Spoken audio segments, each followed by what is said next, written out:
相信。去把握自己会越想你，不敢让自己靠得太近，怕我没心没能够给你，爱你也需有很大的勇气。去把握自己会越想你，也许有天我已经不自己，想能就让自己鼓励自己，发现你是我幸福的意义。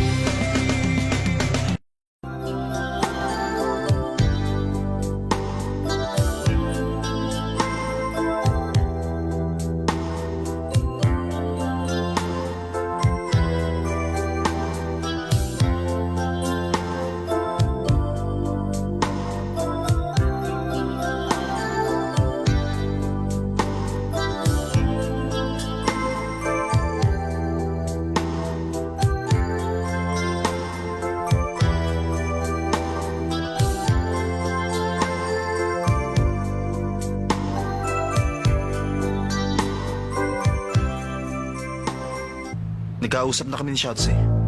Hindi ko siya mahal. At hindi ko siya pakakasalan. Kung ganon, tumawag ka sa pamilya niya ngayon din at humingi ka ng paumanhin.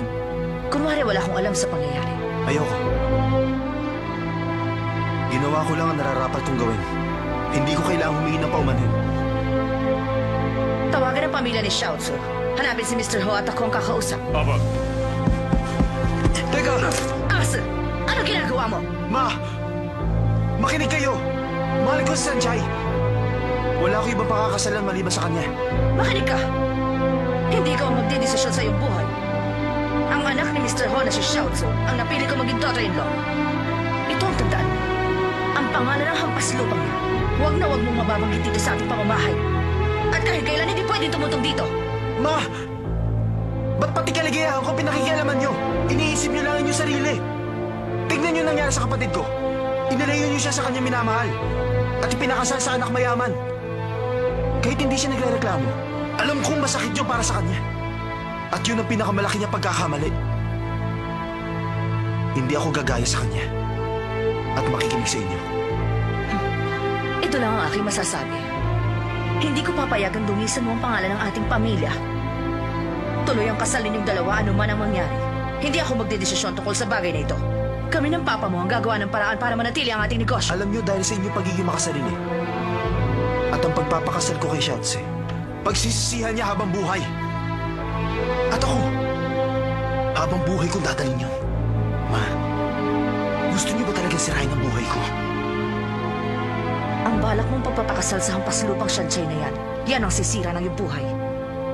Kung ang negosyo ng pamilya ho at ang business ng pamilya natin ay hindi magkakasama, hindi mo kakayanin ang kompetisyon sa market kung ikaw na ang hahawak. Kung may natitira ka pang kahihiyan, pakikinggan mo ako at susunod ka sa aking mga sinasabi. Ma, iniisip niyo lang ang negosyo, pera. Ba't kaya hindi niyo subukang isipin ang kaligayahan ng inyong anak? Ayaw niyo ba akong maging masaya, Mama? Ma, talagang ba gusto niyo akong masira? Tumahimik ka na! Hindi kayo magpapatakbo ng buhay ko. Hindi kayo ang sisira ng kaligayahan ko. Sana nga, hindi niyo ako naging anak. Sana hindi na lang ako si Daming Tse! Bumalik ka rito! Asa! anong klaseng bahay ito? Oo nga, parang kasayas ng bathroom sa bahay. Bakit ba kayo nagpunta dito? Hindi zoo ang bahay ko kaya wala kayong makikita. Hindi mahalaga ang laki ng bahay. Ang mahalaga, safe ka. Delikado ko nag-iisa ka. Oo, pero okay lang naman ako dito. Talaga? Papuntahin na lang natin si Azzy. Wag! Ba't ayaw mo? Walang ibang dahilan. Maliit lang itong bahay at hindi rin naman siya makakaupo. Sigurado ako maiinip kayo kaya aalis din kayo. Bakit niyo pa siya papupuntahin dito? Ano nga kaya ginagawa ni Azzy ngayon? Hindi siya pumasok kanina. Ang akala ko ba okay na silang dalawa ngayon ni Xiaozu? Sanchay, may balita ka na ba sa kanilang dalawa? Aba, malay ko sa kanila. Uminom na lang tayo at wag na natin siyang pag-usapan. Si Sino kaya yan? Teka, sandali lang, titingnan ko ah. Andyan na! Cheers! Cheers! Ugh! Iba ang lasa ng beer pag hindi malamig.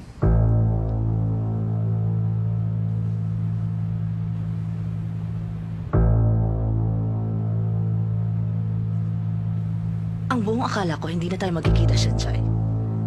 Pero may isang bagay lang akong gustong sabihin sa'yo. Ano ba talaga ang ginawa mo?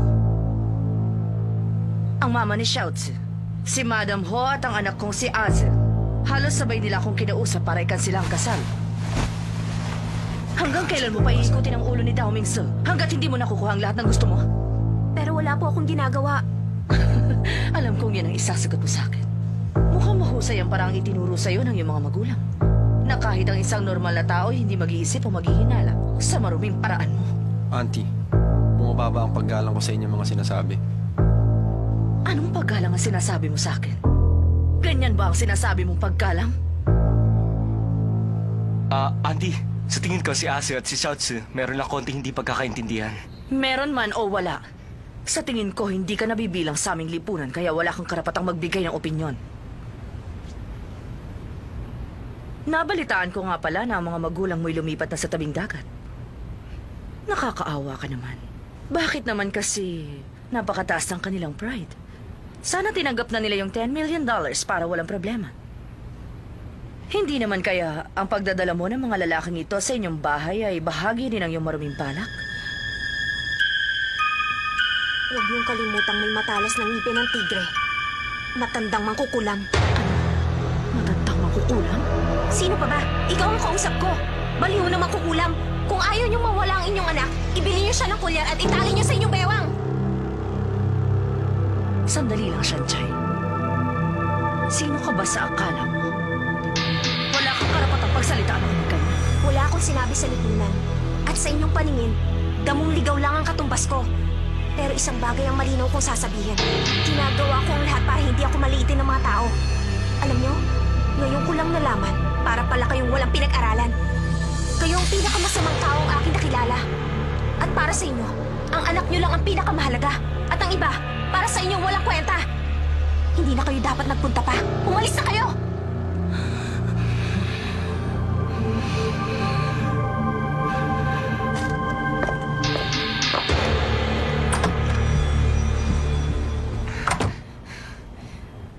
Oh, alright! Ang galing mo! Sanchay, pinabilib mo kami ah. Nakita mo ba ang mukha niya? Akala ko nga sasabog na eh. Sanchay, sabi mo damong ligaw ang tulad mo. Pero ang tapang ng isang damong ligaw, talaga namang hinangaan ko. Bilib kami sa'yo.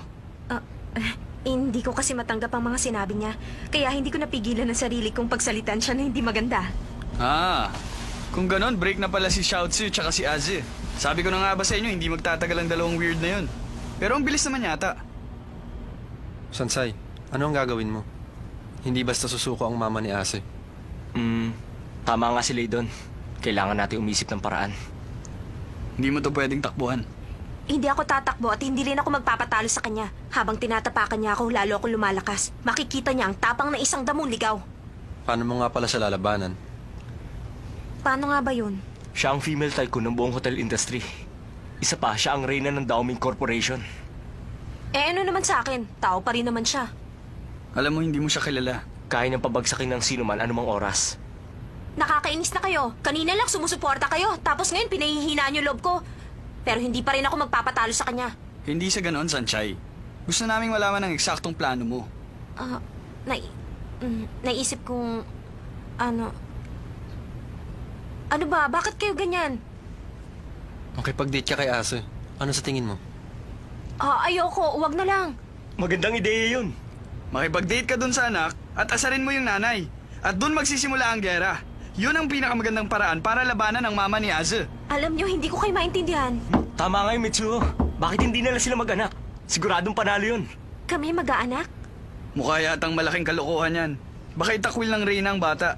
O kaya kunin yung bata tapos si Shansay... Teka muna sandali. Sinabi ko ba sa inyo ngayon na seryosohin natin ang usapan? Sinabi mo na. Pwede ba nating i-rewind? Babawiin ko lang ang mga sinabi ko. Aba, hindi na pwede. Pumapalakpak na ang audience mo. Ano ka ba? Sinabi mo na, Sanchay. Wala nang dahilan para umurong ka pa. Wala kang dapat na ikatakot. Isa pa, hanggat mahal ka ni Ase, kahit hindi mo paharapin ang reynang yon, hindi ka pa rin makakaiwas sa gera. Ano man ang mangyari. Nandito kami tatlo para tulungan ka. Tama yon. Kailangan ituloy mo. Nandito lang kami. Tutulungan ka namin.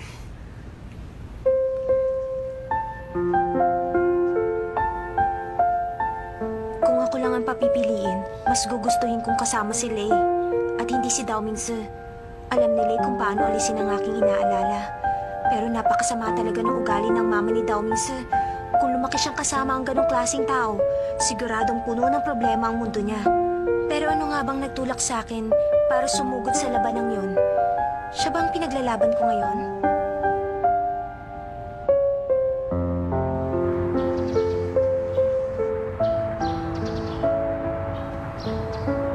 Alam niyo, kung hindi lang naging matigas ang ulo ni Ase at basta na lang niya tinanggap si Xiaozi, sa bandang huli, lahat tayo masaya.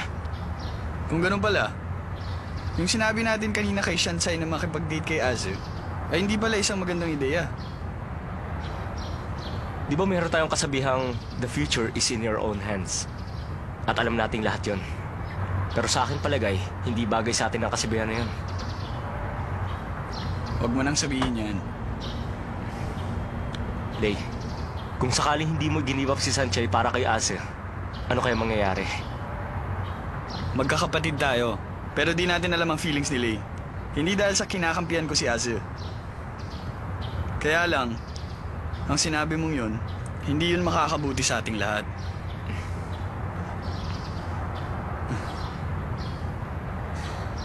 Uminom tayo sandali.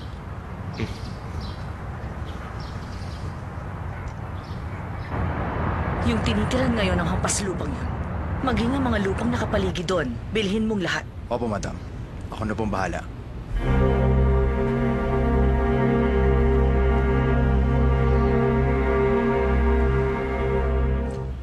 Seryoso ka ba talaga? Nalaman niya hindi na ako magpapakasal at tinaman niya si Mama? Pero bitiwan mo na ako, nasasaktan na ako! Sasabihin sana namin sa'yo kagabi. Kaya lang hindi namin alam kung nasan ka. Oo nga, at alam na ng mama mo kung saan siya nakatira. At ang personality niya. Hindi siya basta manunood lang. Mag-isa na lang si Sanchay ngayon. At delikado siya sa iyong mama. Kinakailangan natin itong pagplanuhan. Kinakailangan natin siyang bantayang mabuti. Ah, hindi na. Huwag na lang. Makinig kayong dalawa. Huwag kayong pupunta ron. Nag-iisang babae. Tapos may dalawang kasamang manyak. Mas Oo. delikado yung kaysa mama ko. Ano ka ba, Ase? You're barking up the wrong tree. Anong bark-bark? Wala akong pakialam kung sinong tinahulan. Basta wala sa inyong pupunta. Teka, Lei, hindi ka rin pwede pumunta. Okay, walang pupunta sa amin. Ikaw na lang ang pumunta and ride like a knight in shining armor. Ano bang ride yan? Tigilan mo na ang kabastusan mo. Anong bastos? Ano bang iniisip mo? Sabi mo kanina, ride like a knight. Ibig sabihin, protektahan mo siya. Pero ang sabi mo sa akin kanina, ride. Ride like a knight, ibig sabihin, protektahan mo siya. Ito talagang weird na ito. Ano ba yung pinagsasabi nyo? Pwede ba Oh, tumigil kaming na dalawa kayo? pang Kayo mali. lang itong mga weird. Seryoso, sinasabi namin sa'yo kanina. Para kasi kayo may balak kay Sanchay. Huh? Baka naman ikaw may bahala. Ah, ganun. Halika dito. Ay! Ay! Tama na!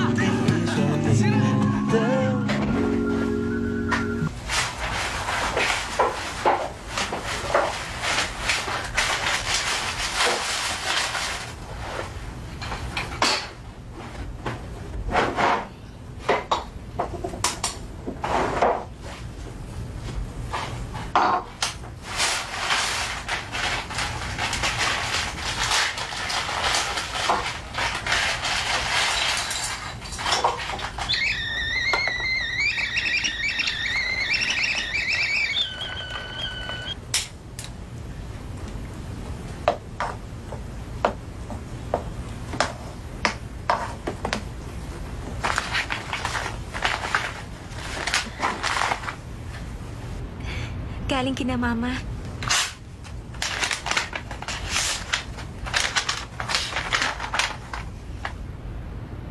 Dear Shanchay, kumusta na ngayon ang mahal kong anak? Talagang miss na miss ka na ni Mama. Alam mo, pinipilit kong masanay sa ganitong klaseng buhay sa tabi ng dagat. Pero anak, pasensya ka na muna ha. Sa ngayon kasi, hindi pa kami makapagpadala sa'yo ng pera. Kaya pansamantala, yung perang kinikita mo sa iyong trabaho, kung maaari, tipirin mo muna. Ang iyong papa naman sa ngayon, talagang sinasanay na rin naman niya ang kanyang sarili sa pangingisda. Sa tuwing mangingisda, palagi siyang nahihilo at nagsusuka. Ang gagawin na lang niya, uuwi na lang siya at magpapahinga. Kaya nga mas madalas wala talaga kaming kita. Pero magkaganon man, ginagawa pa rin ng papa mo ang lahat. Sanchay, ingatan mo sanang mabuti ang iyong sarili, ha? Wala ako dyan para samahan ka. Lakasan mo ang loob mo, anak. Love, Mama.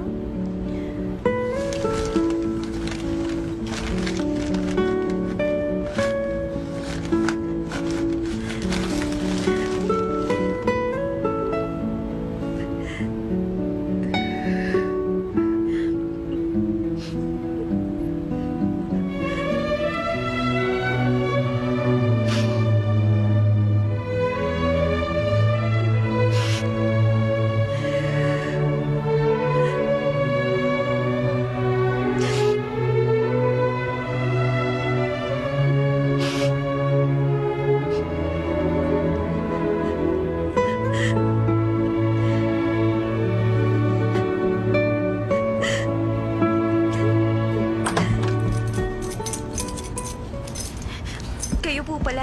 Oh, nandiyan ka na pala, Sunshine. Siya nga pala, mag-impake ka na.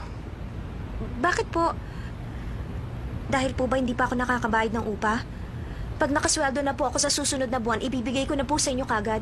Sige na, parang awa niyo Nako, na. Ineng, naipagbili ko na itong bahay. Kaya hindi ka na pwede rito. Ang mabuti pa, maghakot ka na at umalis ka na ngayon. Tungkol naman dun sa hindi mo nabayarang upa, ganito. Huwag mo nang bayaran. Binabalaan kita. Huwag ka na magpaumaga rito. Dahil bukas, may mga taong darating. Baka itapon sa labas lahat ng mga gamit mo. Ikaw rin. Babalik na lang ako pagkatapos ng 2 oras.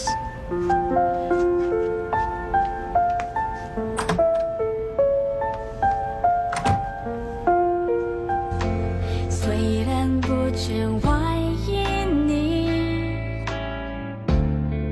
爱是他